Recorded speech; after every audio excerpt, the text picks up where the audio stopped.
Hi friends, எல்லோரும் எப்படி இருக்கீங்க? நல்லா இருக்கிறீங்களா? இன்றைக்கி வந்து கடலைப்பருப்பு போட்டு உருண்டை காரக்குழம்பு வைக்க போகிறேன். இங்கே பாருங்கள், கடலைப்பருப்பு ஒரு டம்ளர் ஊற வச்சுருக்கேன். ஒரு 1/4 டம்ளர் கால் கையில் தவுளுண்டு தான் ஒரு 20 பச்சரிசி ஊற வச்சுருக்கேன்.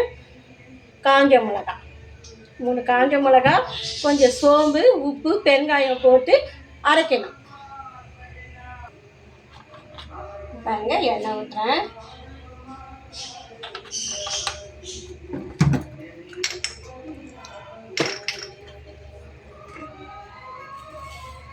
கடுகு,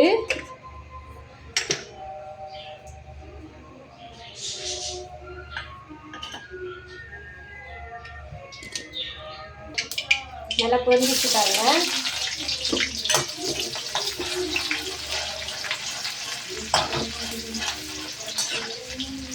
வெங்காயம் நல்லா வதங்கணும்.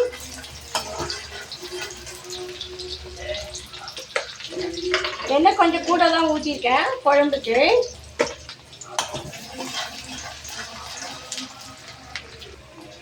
பாருங்க, 2 ஸ்பூன் மிளகாத்தூள் இதில் போட்டுடுறேன். புளி கட்டி வச்சுருக்கேன், அதில் போட்டுடுறேன். அதில் மிளகா போட்டுருக்கோம், அதனால் கொஞ்சம் கம்மியாகவே போடுங்க, காரமாக இருக்கும் போது. நல்லா வதங்கிட்டு பாருங்க.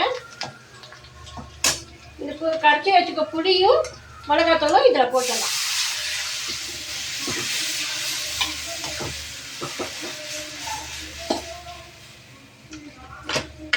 அதே மாதிரி பருப்புலையும் உப்பு போடுறதுனால உப்பு கம்மியாக போடலாம். உப்பு போட்டேன் பாருங்க. குழம்புக்கு, இந்த குழம்புக்கு தேவையான அளவு உப்பு போட்டேன்.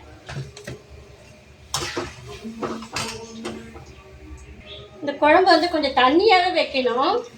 தண்ணியாக இருந்தால் தான் இந்த பது போகிறதுக்கு கரெக்டாக இருக்கும். இந்த உருண்டை போட்டோடனே கெட்டி ஆகிடும் உங்களுக்கு. இது நல்லா கொதிக்கணும்.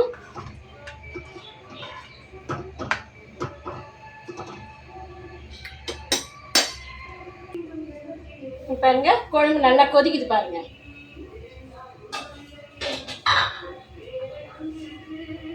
நல்லா கொதிக்குதா? அதை பாருங்க, குறைன்னு அரைச்சி வச்சிருக்கேன். குறைன்னு அரைச்சி வச்சிருக்கேன் பார்த்தீங்களா? இதில் வந்து மிளகா, ஜீரகம், உப்பு, பெருங்காயம் போட்டு அரைச்சி குறைன்னு வச்சுருக்கேன். இதை வந்து இங்கே பாருங்க, குட்டி குட்டியாக இப்படி போடணும். குட்டி குட்டியாக போடணும். கலரக்கூடாது, கலர்னா உருண்டு உடஞ்சிடும்.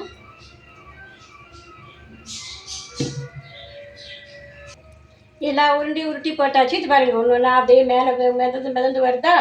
அந்த மாதிரி வரும். ஒரு 5 நிமிஷம் இருந்தால் எல்லா உருண்டி வெந்துடும். வெந்து அப்படியே மேலே உருண்டையாக வரும். நம்ம எடுத்து சாப்பிட்டு பார்த்தா தெரியும் உங்களுக்கு. வெந்த உடனே காட்டுறேன் உங்களுக்கு.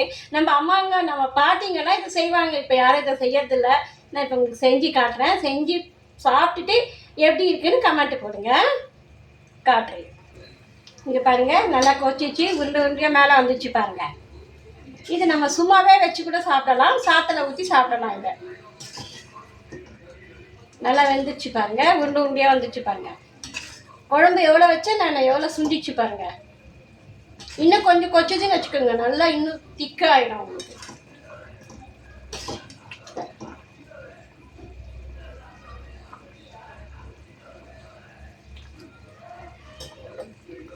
ஓகே, நல்லா இருக்கு.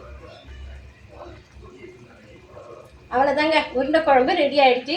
சாதம் வந்து எங்கள் வீட்டில் புடலங்காய் கூட்டு, ரசம், சாதம். அவ்வளோதான்ப்பா இன்னைக்கு சண்டே ஸ்பெஷல். அவ்வளோதான். வேணும்னா அப்பளம் பொரிச்சுப்பேன், இல்லைன்னா இல்லை. அவ்வளோதான்ப்பா. தேங்க்யூ, பாய். அடுத்த வீடியோவில் பார்க்கலாம். பாய் பாய்.